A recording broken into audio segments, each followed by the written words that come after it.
Today what we're going to do is talk about financial intermediaries. As you remember from before, we have surplus spending units, those units in organizations and individuals that have more money than they need.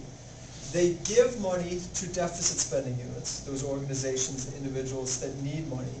And in return, they get a piece of paper, typically an IOU, form of debt, bond, etc., or a stock, a piece of ownership in the company.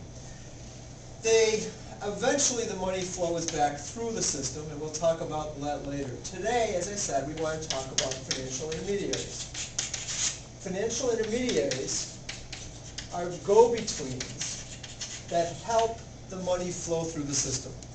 They lower transaction costs. Try to imagine the case where you wanted to go to school, you wanted to go to college, and you needed money. How would you go about getting money if you didn't have a financial intermediary? You'd have to go door to door, knocking on doors, asking, could you give me money for college?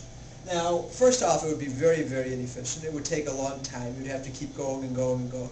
And second of all, the people who would give you money would only do so under very, very burdensome conditions because they understand that you're not likely to come back to them and pay them.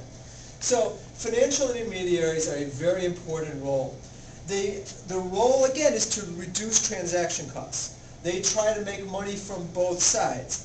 The problem which we've seen in the last financial crisis from September of 2008 to current, we've had many financial intermediaries think they could make money in other ways. They took very big chances.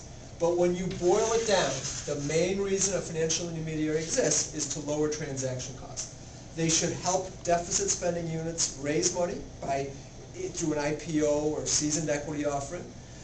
And they should help surplus spending units invest their money, either through a bank, through buying stocks, etc. So financial intermediaries include such groups as mutual funds, obviously banks, insurance companies, stock markets, stock brokers, and many, many other areas.